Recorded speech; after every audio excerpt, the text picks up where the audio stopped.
Okay na? Ilan kayo na? 33 po. 33 po. 33 po. Ngayon nga po. 38 po.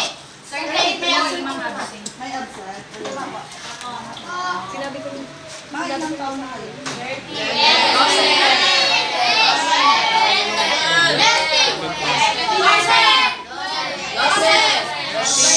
13 ang pinakamatanda, tapos 11 ang bata.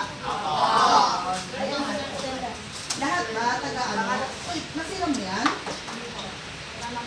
Wala. Akala ko may naninira ba ng mga gamit ng school? Sabi ng Hindi? Hindi pa rin ba yung tanong ko? Hindi ba kayo naaawa sa magulang ninyo na sila magbabayad ng mga sinira ninyo?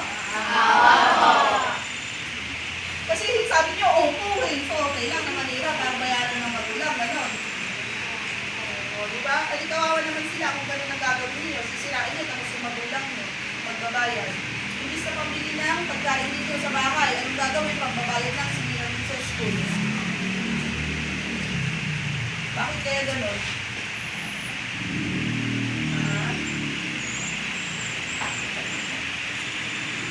Kasi sa mga edad ninyo mga anak, lahat ng gagawin ninyo, maganda man yon o masama, ang laging tinitingnan doon sa magulang. Diba? Pag kayong isang bata nagnakaw, anong sasabihin ng sa magulang? Ay, hindi pinapakain ng magulang niya kaya nagnanakaw? Ay, dinugutom kaya nagnanakaw? Walang disiplina na tinuturo yung magulang kaya ganun ang ugali ng anak. May ganun ba sa inyo?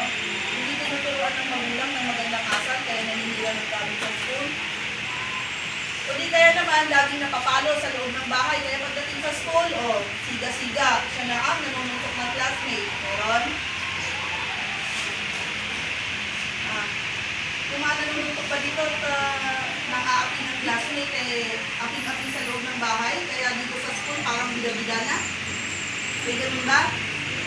Kasi totoo lang, bakit ka nagpunta sa school tapos manununtok ka, mananakit ng classmate? Anong dahilan nun? Sasabihin na, maliban sa hindi tinuturuan ng magandang asal ng magulang, baka lagi binubugbog ng magulang. Hindi kaya sa loob ng bahay ba ninyo, nakikita ninyo yung nanay at tatay ninyo nagbubugbugan?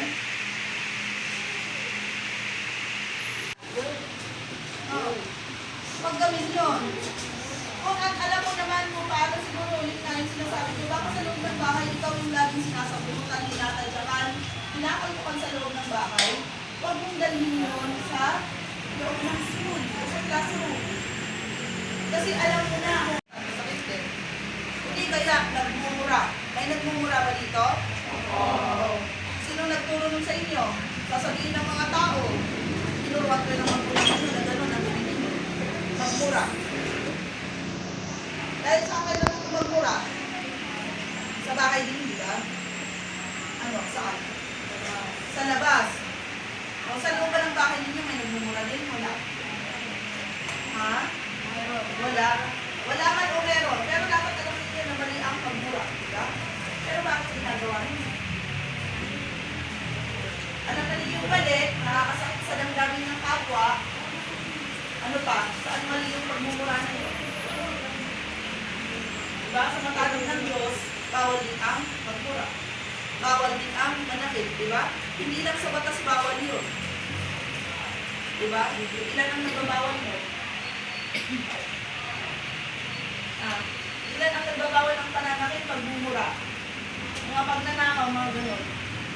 Maliban sa batas, ano pa? Ha? Walang makakasagot? Walang maling sagot. Sino gusto sumagot? May huli akong sinabi. Ha? Sino nakasagot mo? Ikaw? Ilapis mo.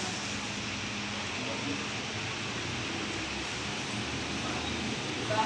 So dapat, hindi gagawin yung manakit at saka magmura sa kapwa. Kasi doon lalabas yung tinatawag nila na pambubuli. Sino ba nabubuli dito? Meron? Nabubuli ka na? Anong ginagawa sa'yo? O anong ginagawa niyo sa kanya? kinakaltukan? Ba't kinakaltukan naman? Di ba pinapunta kayo ng magulang ninyo sa school para mag-aral? Hindi maging siga. Kinakaltukan ninyo siya. Kung ano-ano ginagawa ninyo siya, tapos paglaki niya, naging engineer yan, naging abogado siya. Tapos ikaw hindi ka nakatapos ng pag-aaral. Nasama-kasama nga, nagnanakaw, nag-aakyat bahay. O napunta ka sa court, abogado siya. O nakita niya, ikaw yung classmate ko, ano kayo gagawin mo? O, anong magiging ano niya sa inyo? Tapos sa PAW pa siya napunta, yung nagtatanggol ng mga ano? Huwag muna kayo mag-jowa ha, mag-boyfriend ha. Huwag muna. Kung may pangarap kayo, gusto niyo ng magandang bahay, kotse, magandang damit, magandang sapatos, ano pa? Ano gusto mo? Ano gusto mo sana? Kotse maganda, sports car. O diba? Mag-aral mabuti. Huwag niyo isipin yung jowa-jowa na yun, boyfriend at saka girlfriend. Pagka nagtatrabaho kayo, makakapili pa kayo ng gwapo. Diba? Alam mo, ang ganda-ganda at ang pogi-pogi. Wala, paglaki mo, makakapili sa ngayon. Hindi kayo magpapaloko ha. Ano yung gusto yung paningin? Sa mga nahihiya? O hindi malaman kung ano ba yung pang-aabuso ba yun? O ano ba? Magmamahal ng magulang ba yun? O pang-aabuso na yun? Yung mga ganon. Kasi alam ko meron yung nakakaranas. Pero hindi alam kung pang-aabuso ba yun o hindi. O kaya natatakot sila. Pwede kayong mag-chat sa amin ha. Ilan kayo lang? Tatlo? Tapos pa, ano, palisagot na yung may merenda kayo. Diba? Sinong hindi nakinig? Yung hindi nakinig yata yung nakinig yata.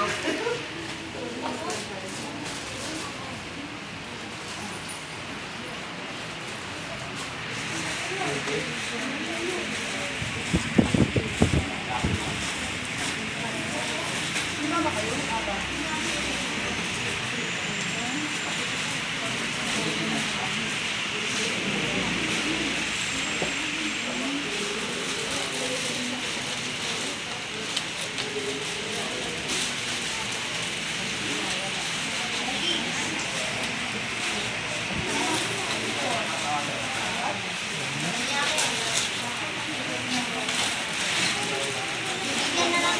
Sino nag-YouTube sa inyo?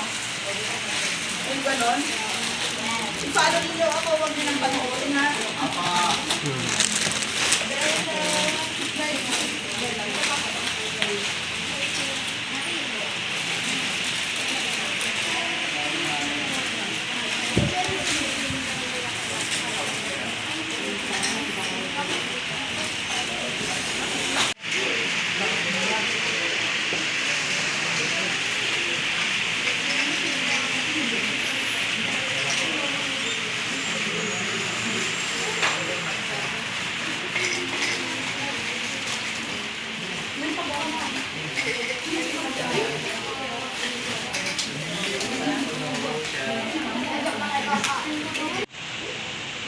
Tama po.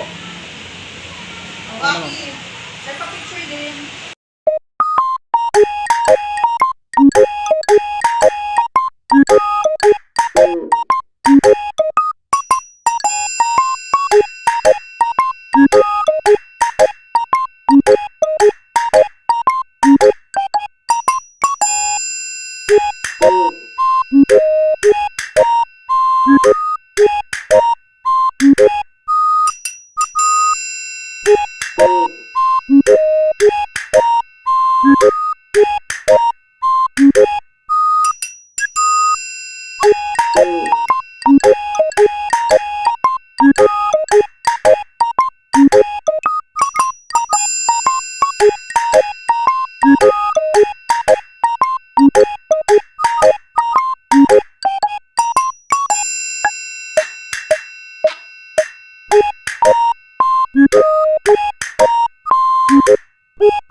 Sharing is caring.